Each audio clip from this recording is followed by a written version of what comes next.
Life is full of surprises, some delightful, some less so. These moments, whether they bring joy or challenge, shape our experiences and our perspectives. It's like a cosmic game show, really. Imagine spinning a giant wheel, never quite sure where it will land. You never know what's behind door number 3. It could be a grand prize or a quirky twist, or if door number 3 will suddenly turn into a flock of pigeons. The unpredictability keeps us on our toes. It's enough to make one reach for the smelling salts. The shock and surprise can be overwhelming at times. In this whirlwind of existence, the concept of control can seem rather elusive. We often feel like we're at the mercy of external forces. Like trying to herd cats, one might say. The more we try to control, the more things seem to slip through our fingers. But fear not, dear reader, for within this seeming chaos lies a profound truth. There is a method to the madness. We can, in fact, control certain things. It's about recognizing what those things are and focusing our efforts there. And learning to distinguish between what we can and cannot control is the key to unlocking a calmer, more focused life. This understanding can bring a sense of peace and clarity. Think of it as a spectrum, a range that spans from complete control to complete chaos. On one end, we have things entirely within our control, our thoughts, our reactions, the color of socks we choose to wear. These are the elements we can influence directly. On the other end lie things completely outside our grasp. The weather, the stock market, the unfortunate tendency for toast to always land butter side down. These are the elements we must learn to accept.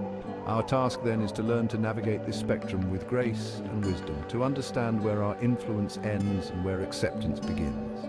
To focus our energy on what we can influence while letting go of the things we cannot. This shift in focus can transform our approach to life's challenges, a bit like a well-trained sheepdog, herding our thoughts and actions towards greener pastures. By guiding our focus, we can cultivate a more fulfilling and balanced life. Embracing this journey of control and acceptance is a lifelong process. It's about finding harmony in the dance between effort and surrender. Through this process, we build personal growth and resilience. We learn to adapt, to thrive, and to find joy in the unexpected. Celebrate the small victories along the way. Each step towards understanding and balance is a triumph in itself. Live with intention, focusing on what truly matters. By doing so, we can navigate the control spectrum with confidence and grace. The journey continues, and with each twist and turn, we become more adept at steering our own course. Remember, it's not about controlling everything, but about mastering the art of control itself. Letting go, it sounds so simple, doesn't it? Like releasing a helium balloon and watching it drift effortlessly into the clouds. In reality, however, letting go can feel more like wrestling an octopus. There's a lot of flailing involved, and you're not entirely sure who's winning. But fear not, dear reader, for there are techniques to help us navigate this slippery slope of surrender. Techniques that don't involve actual octopuses, I might add. Techniques like journaling and mindfulness. These practices can help us loosen the grip of control and find a sense of peace amidst the chaos. A bit like discovering a perfectly ripe avocado in the supermarket. A small victory, but a significant one nonetheless. Section 4. Journaling, your personal release valve.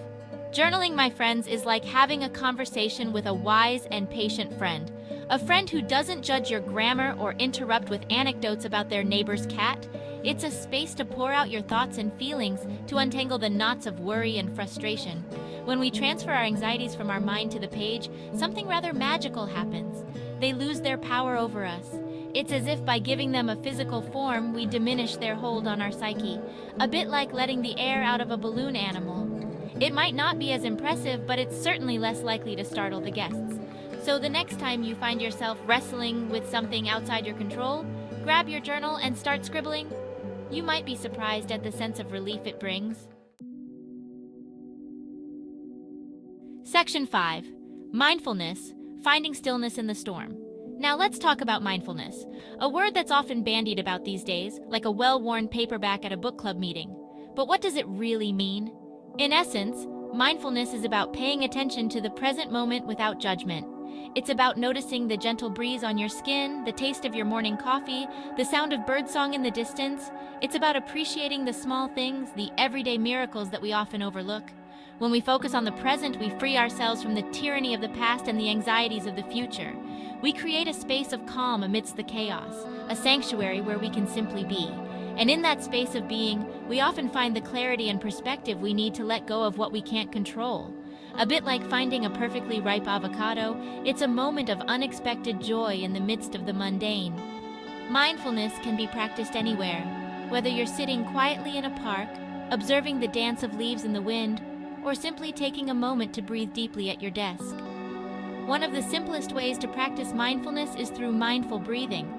By focusing on each inhale and exhale, we anchor ourselves to the present moment. Another effective method is journaling. Writing down your thoughts and feelings can help you process and understand them, bringing a sense of clarity and calm. Mindful walking is another practice. By walking slowly and deliberately, paying attention to each step, we can ground ourselves and find peace in movement. Even eating can be a mindful practice. By savoring each bite, noticing the flavors and textures, we can transform a simple meal into a moment of mindfulness. The beauty of mindfulness is that it can be practiced anywhere, even in the midst of a busy city. It's about finding stillness within, no matter the external circumstances.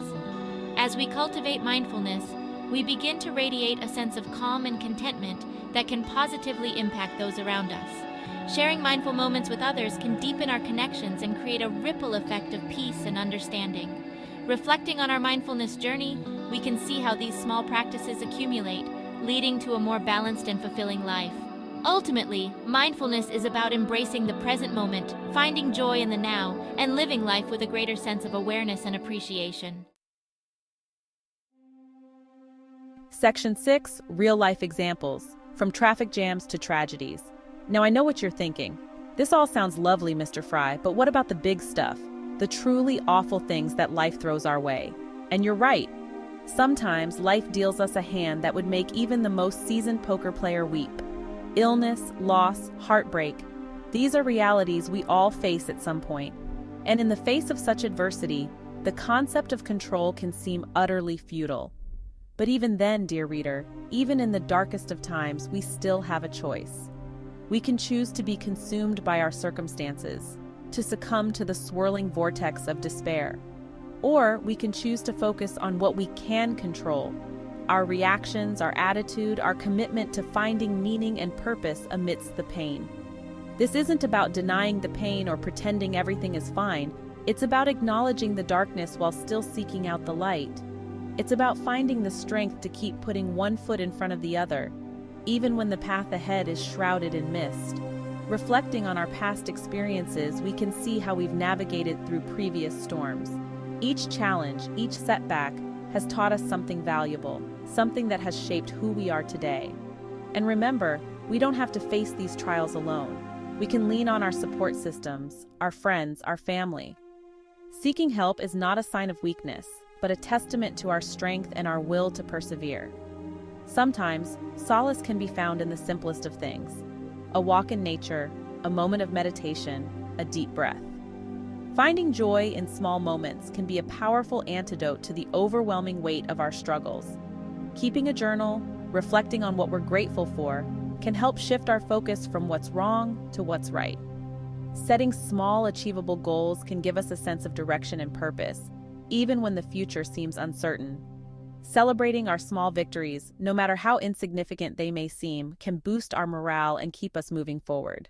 Embracing change, adapting to new circumstances, and being open to new possibilities can help us navigate through life's toughest challenges.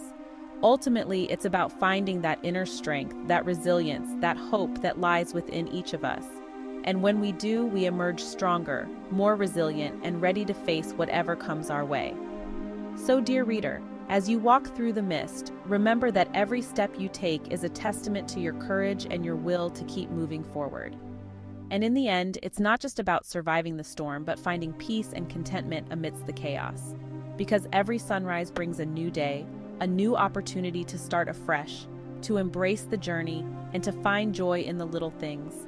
So keep walking, keep hoping, and keep believing in the strength that lies within you.